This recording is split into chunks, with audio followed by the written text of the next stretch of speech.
Welcome to Eye on Korea, a video podcast produced by the Korea Economic Institute of America. Join us for in-depth conversations with experts and policymakers as we explore issues in Korea's economic and political relationship with the United States and how these issues may influence South Korea's regional strategies and its global relationships. I'm Scott Snyder, President and CEO of the Korea Economic Institute, and today I'm joined by Patrick Cronin. Dr. Patrick Cronin is the Asia-Pacific Security Chair at Hudson Institute in Washington, D.C., and a scholar in residence at Carnegie Mellon University, where he lectures on Asian strategies. He served as the third-ranking official at the U.S. Agency for International Development in the George W. Bush administration. Patrick is the author of a March 2025 report entitled Strategic Alignment in an Era of Uncertainty, Next Steps for the U.S. South Korea Alliance. Welcome, Patrick. Scott, thank you. It's great to be here. And I'm really pleased to have a chance to spend some time talking about your most recent report, Strategic Alignment in an Era of Uncertainty. And that report projects a reconfiguration of the U.S.-Korea security relationship around shipbuilding, defense industrial production, AI, energy partnership, and supply chain resiliency. What responses have you had so far to the report's recommendations from either South Korea or from the Trump administration? Well, so far I'd say they've been encouraging, but they're unfolding. And this report was intended to meet the new Korean administration that'll be coming after the election on June 3rd. So we'll have to wait and see what happens when the two sides, Trump and the new South Korean government, engage. But I did have to rip up my original report that I wrote last September and October, where before the Trump election and before the impeachment of President Yoon, I had a very different trajectory for U.S.-Korean relations. I needed to start over to try to figure out what would be appealing to a Trump administration that still made good strategic sense and what would land fairly well with even a progressive government of the Democratic Party of Korea, which seemed more likely to be elected after the impeachment of the PPP leader. So I landed on 10 recommendations, 5 security and 5 economic, and hopefully they're at least starting points for keeping the engagement going, even if there are going to be friction points that are going to emerge. And as you said, you've got 10 recommendations. That's a lot. And so I'm wondering, now that we've completed the first 100 days of the Trump administration, and we're a little bit closer to a new administration in South Korea, what would you say are the key priorities that really both sides should start out with in order to gain some traction? Well, trade, defense industrial base are high on the agenda, and also technological competitiveness, and all of those sort of converge together. So obviously the defense side is the most stable part at the moment of the U.S.-Korean relations because those officials have not been able to wait for the new election. But meanwhile, South Korea's had to endure the tariffs, had to endure export control issues, and is wondering about our policies on China and on technology. So those issues have to be joined pretty quickly with the new government after June 3rd. But I do think the defense industrial base is an area that'll be a sweet spot because I think South Korea understands, even under a Democratic Party of Korea government, for instance, that it needs to strengthen ROK defenses. The U.S. wants to strengthen especially the defense industrial base, which is clearly wanting. And so I think that's an area of joint endeavor that should land pretty well. And those are areas that I think also emphasize the dimension of technological partnership. I wonder if you can say something about which sectors you think we're most likely to gain some traction on early. Well, clearly chips and ships, emerged right away. They've already been part of the sort of interim discussion since Trump came to power.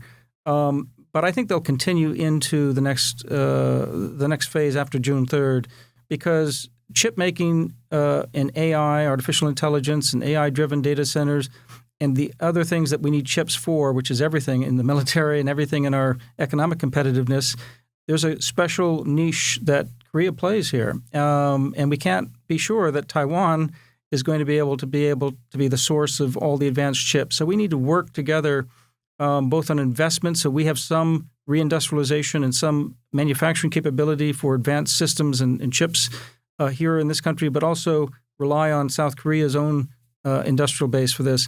And same thing on the ship making. We've seen this whether it's the Hanwha Philly shipyard or whether it's looking at where the Secretary of Actually, the U.S. Trade Representative, I think, just visited most recently the discussions with the shipyards in Korea.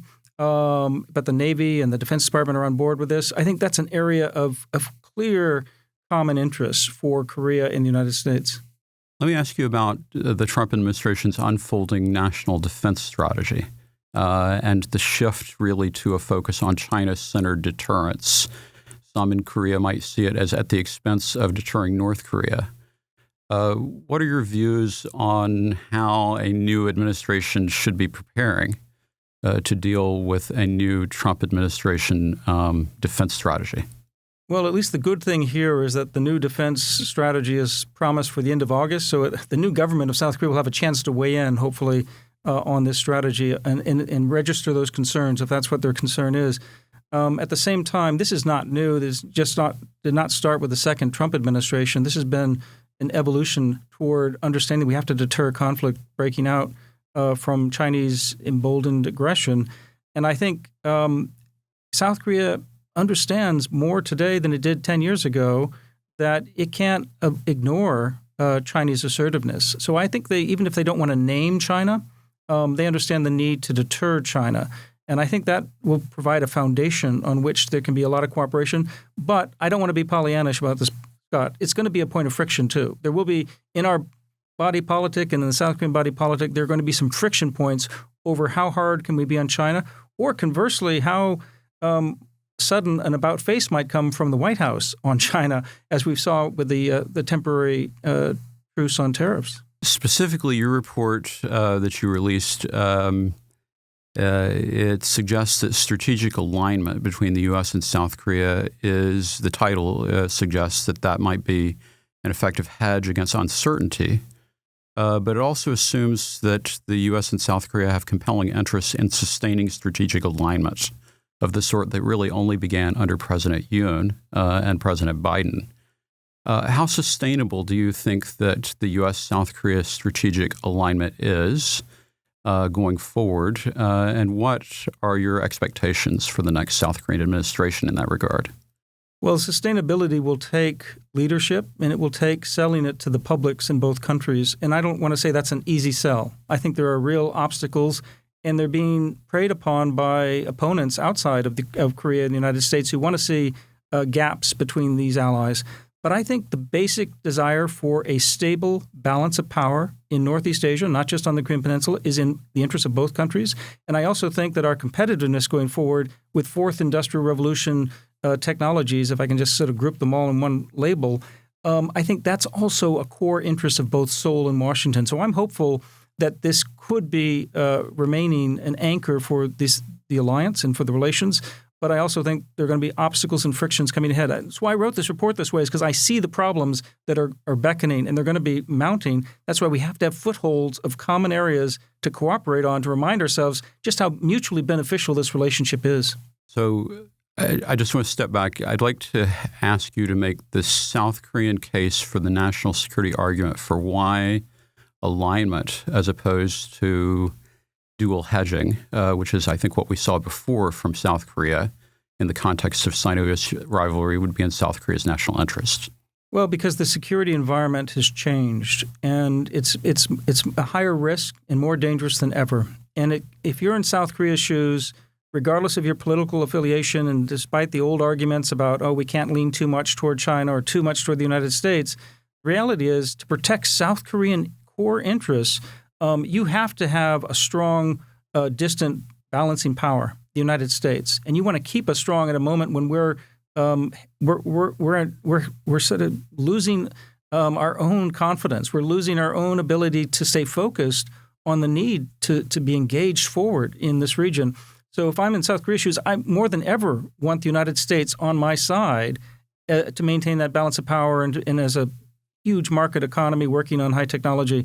But I also want to be working in the other hedging is to work with Japan and Australia and India and Europe and other countries to make sure that my Korean interests are leveraged globally. So I know the global pivotal state was the phrase of the last administration, but however you rename that, I think South Korea should be a global player. And I think the United States is a core aspect of being a global player for South Korea going forward. Now, you review a lot of the bilateral consultation mechanisms that have grown in the context of especially the security alliance, the SCM, the 2+2, the KID, and the Nuclear Consultation Group, among others.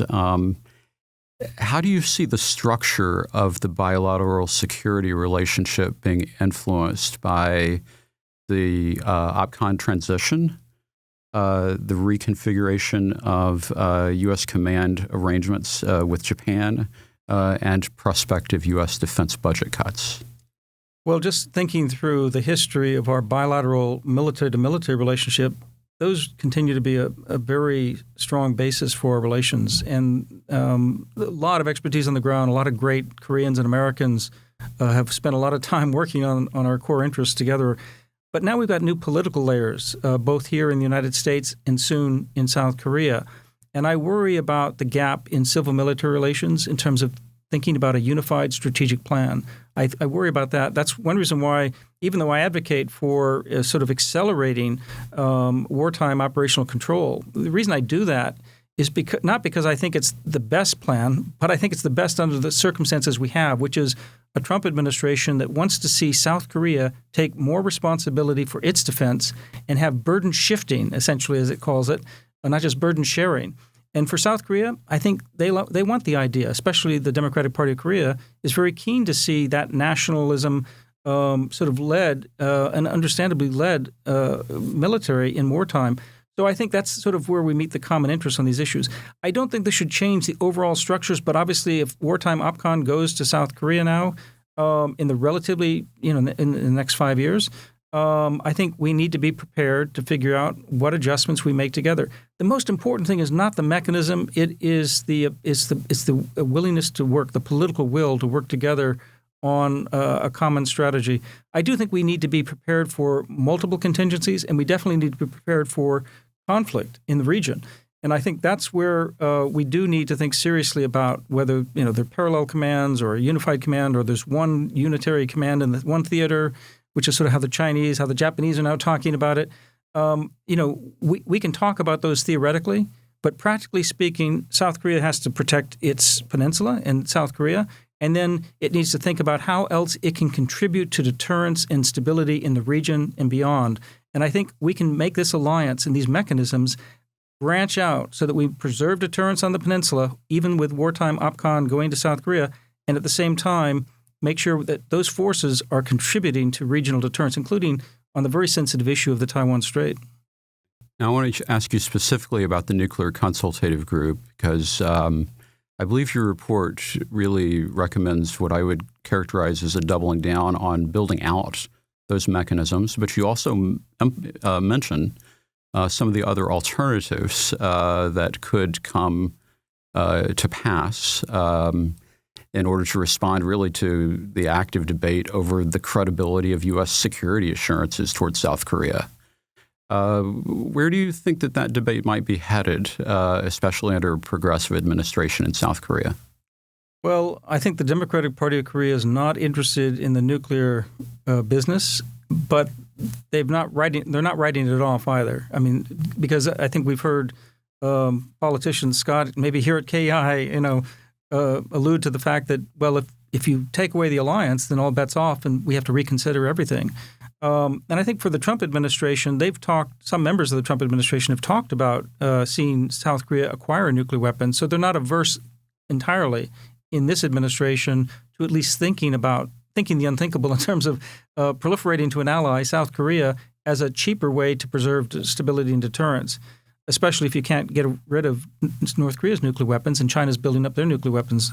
So I do think we need to preserve, though, the status quo as much as possible.